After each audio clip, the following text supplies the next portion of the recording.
স্বামী বিবেকানন্দের দর্শনে অসততা আর আধ্যাত্মিকতা কোনোদিন একসাথে চলতে পারে না।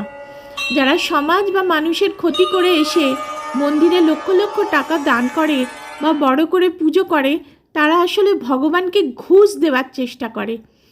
আমরা ভাবি দিনভর অন্যের ক্ষতি করে অসৎ পথে টাকা জমিয়ে সন্ধ্যায় মন্দিরে সোনার থালায় ভোগ দিলেই ভগবান খুশি হবে।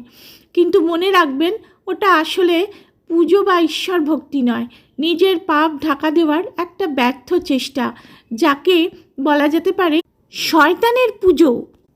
আসলে পুজো শুধুমাত্র একটা উৎসব নয়, বরং এটা একটা জীবন বোধ।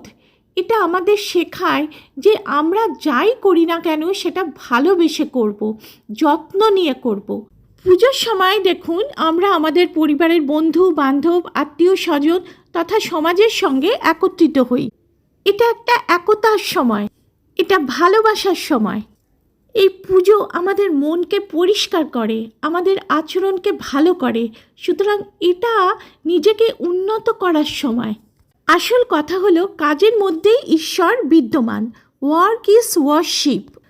আমরা যখন ধূপ দীপ জেলে পুজো করি, তখন আমাদের মন কোথায় থাকে জানি না, কিন্তু একজন শিল্পী যখন নিবিষ্ট মনে ছবি আঁকে বা আমাদের পরিবারের একজন যখন দরদ দিয়ে রান্না করে, তখন সেই গভীর মনোসংযোগটাই হলো আসল আরাধনা।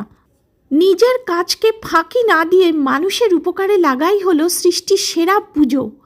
ঈশ্বর কোনো নির্দিষ্ট মূর্তিতে নেই, তিনি আছেন আমাদের চেষ্টার মধ্যে, আমাদের ঘামের মধ্যে।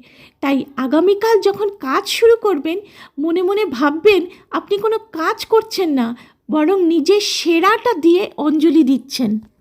পুজো মানে কিন্তু শুধু ফুল আর বেলপাতা নয়। পুজো মানে হলো যার যা নিজের কাজের প্রতি শ্রদ্ধা আর ভালোবাসা।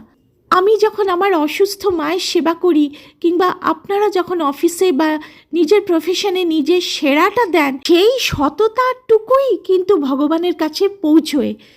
তাই আপনার কাজকে আজ থেকে পুজোর মতো ভালোবাসতে শিখুন, দেখবেন জীবনটাই বদলে গেছে।